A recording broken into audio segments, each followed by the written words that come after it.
معزز سامعین و حضرات، آج کے خطبے کا موضوع ہے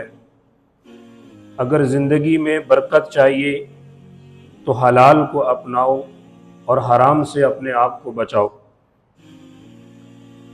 حلال اور پاکیزہ رزق کی تلاش کا تقاضا ہر مسلمان پر ایک لازمی ہے، ایک لازمی فریضہ ہے جس سے کوئی انکار ممکن نہیں ہے۔ موجودہ دور کے تناظر میں حلال کا تصور یا حلال کا کانسیپٹ صرف مذہبی احکامات کی پابندی تک محدود نہیں رہا، بلکہ یہ زندگی کے ہر پہلو کو شامل ہو چکا ہے اور زندگی کے ہر پہلو میں ایک جامع معیار بن چکا ہے۔ آج حلال کانسیپٹ نہ صرف مسلمانوں کی ضرورت سمجھا جاتا ہے بلکہ بہت سارے غیر مسلم معاشروں میں بھی توجہ اور ترجیح حاصل کر چکا ہے۔ ہمیں حلال کے مفہوم کو سمجھنا چاہیے کہ حلال کا کانسیپٹ اسلام کے اندر بہت وسیع ہے۔ یہ صرف کھانے پینے تک محدود نہیں ہے بلکہ عقیدے کے لحاظ سے، عبادات کے لحاظ سے اور ایک مسلمان کی طرز زندگی کے ہر پہلو کو یہ کانسیپٹ شامل ہے۔ حلال اور طیب چیزوں کی پابندی انسانی زندگی کی برکت کی بنیاد ہے۔ یہ شیطان کے فریب اور دھوکوں سے بچاؤ کی ایک بہت بڑی دیوار ہے جو انسان کو حرام اور مشتبہ چیزوں کے ذریعے گمراہ کرنے کی کوشش کرتا ہے،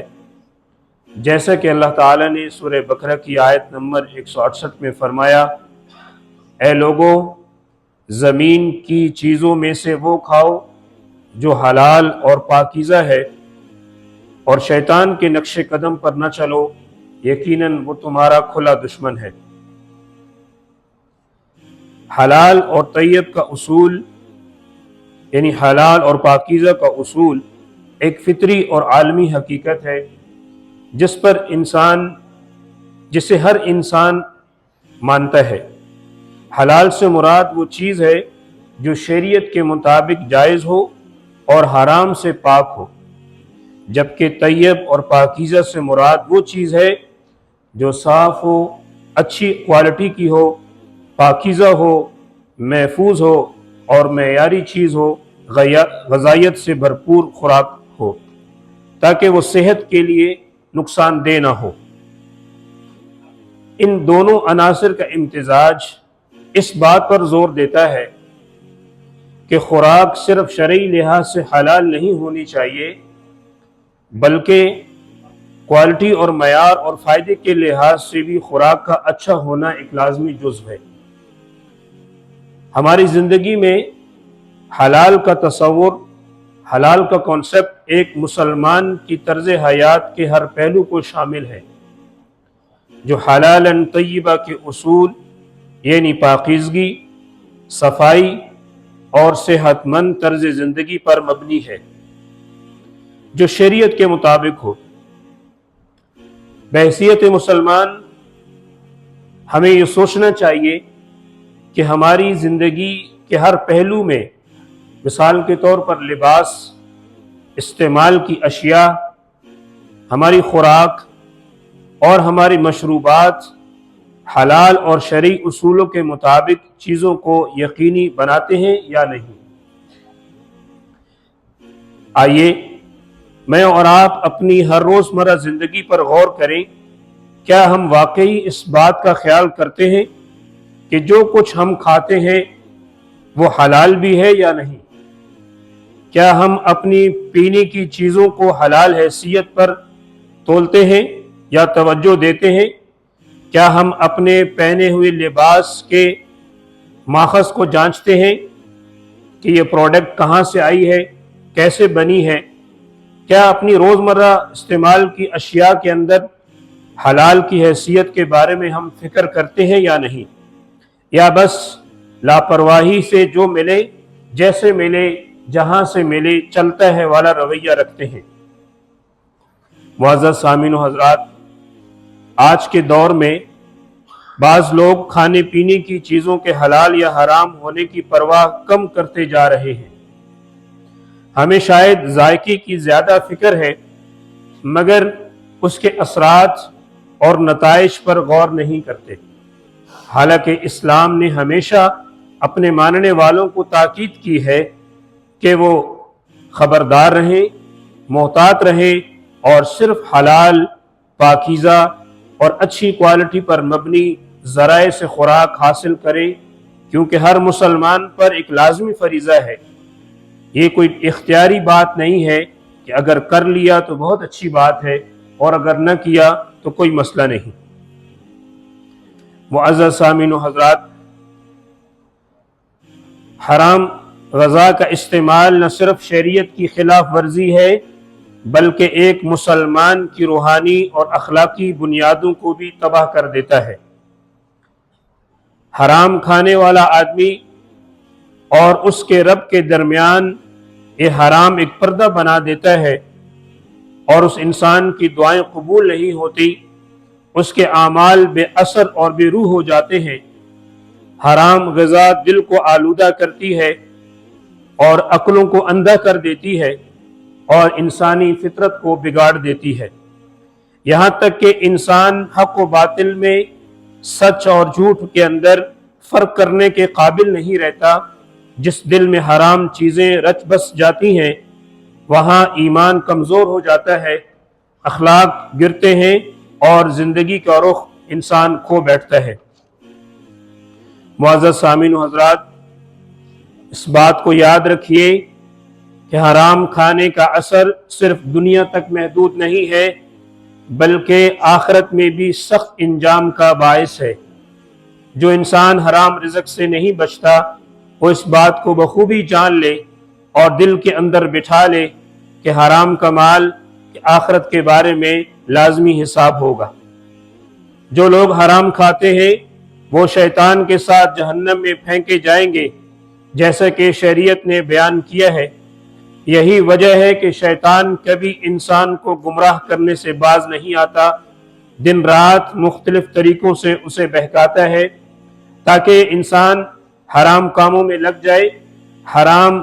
رزق مختلف ذریعوں سے کمائے اور اپنے اہل خانہ کے پیٹ میں حرام رزق ڈالے۔ جب حرام غذا خون اور گوشت میں شامل ہو جاتی ہے تو پورا جسم اس کے اثر سے بگڑ جاتا ہے، دل، عقل اور اعمال سب متاثر ہوتے ہیں۔ آخر کار قیامت کے دن ایسا انسان کہ جس نے اپنے آپ کو، اپنے اہل خانہ کو حرام کا لقمہ کھلایا ہوگا، اس کے بارے میں حضور صلی اللہ علیہ وسلم نے ارشاد فرمایا، کل لحم نبت من سحت فالنار اولا به۔ جس حدیث کا مفہوم ہے، آپ نے فرمایا جو گوشت کا ٹکڑا حرام کھانے سے پیدا ہو اس کے لیے جہنم سب سے زیادہ مناسب ہے۔ معزز سامعین و حضرات، ملیشیا کے اندر حلال سرٹیفیکیشن یعنی حلال کی تصدیق کا امر کا نفاذ انتظام جابتاً کماجون اسلام ملیشیا کے تحت کیا جاتا ہے، جبکہ ریاستی سطح پر یہ ذمہ داری ہر ریاست کے مجلس اسلام اور محکمہ مذہبی امور اسلام کے سپرد ہوتی ہے۔ جابتاً حال حوال اقامہ اسلام نگری سملن کے شعبہ حلال انتظامیہ کا کردار ریاستی اعتبار سے نگری سملن میں تمام حلال انتظامات کی نگرانی اور ان پر عمل درآمد کو یقینی بنانا ہے۔ ہم اس بات کو بخوبی جان لیں، یہ تصدیق دراصل مسلمانوں کے لیے ایک ضمانت کے طور پر کی جاتی ہے کہ پیش کیے جانے والی مصنوعات یا پروڈکٹس جو ہم کھا رہے ہیں یا استعمال کر رہے ہیں ان کے مقامات اور خدمات کی اسلامی شریعت کے اصولوں پر پابندی ہے یا نہیں، اس کی پروسیسنگ کہاں سے ہو رہی ہے اور ان کی پیداوار کہاں سے آ رہی ہے، ذخیرہ کرنے کا طریقہ کیا ہے، صفائی کے معیار اور استعمال کے سلامتوں کے پہلو کیسے ان کو سر انجام کیا جاتا ہے، کیا واقعی کسی بھی پروڈکٹس کے لیے حلال سرٹیفکیٹ رکھنے کی اہمیت کو سمجھتے ہیں۔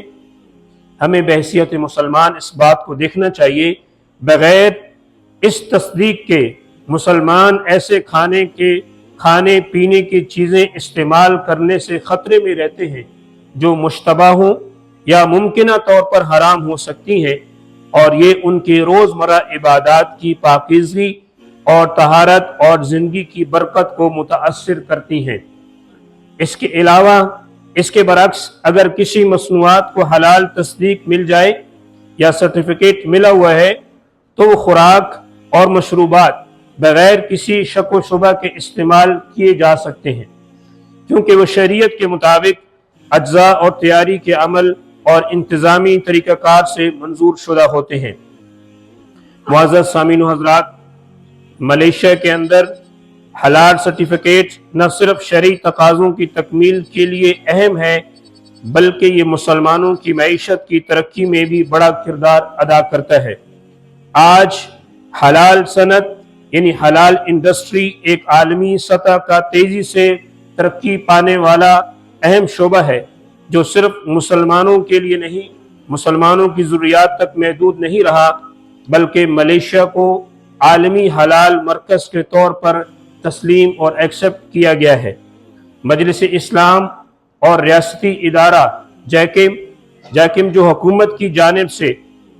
محکمہ جات مذہبی امور اسلام کی محنت اور عزم کا نتیجہ ہے، جنہوں نے حلال تصدیق کی دیانتداری کو برقرار رکھا ہے۔ یہ اعتماد مقامی بزنس مین اور انڈسٹریل صنعت کاروں کے لیے بین الاقوامی سطح پر مقابلہ کرنے کی وسیع اپرچونٹیز اور موقع فراہم کرتا ہے، شریعت کے اصولوں اور اخلاقی ضوابط کے دائرے میں رہتے ہوئے۔ معزز سامعین و حضرات، آج کے خطبے کے اختتام پر ہمیں اس بات کو یاد رکھنا چاہیے اور اپنے دل میں بٹھانا چاہیے کہ ہماری خوراک اور ہمارا حاصل کردہ رزق حلال اصولوں پر مبنی ہو تاکہ ہماری زندگی میں دنیا میں برکت کا اور آخرت میں نجات کا ذریعہ بنے۔ لہٰذا بحیثیت مسلمان ہمارا فرض ہے کہ ہم کھانے والے رزق کو یقینی بنائیں۔ ہمارا کھانا، ہمارا پینا، ہمارا پہننا، روزمرہ استعمال کی اشیاء کہاں سے آ رہی ہیں، کیسے پروسیس ہو رہی ہیں، آیا یہ بالکل حلال ہے یا حرام ہے، پاکیزہ ہے، صاف ہے یا اس میں کسی قسم کا کوئی شک تو نہیں ہے۔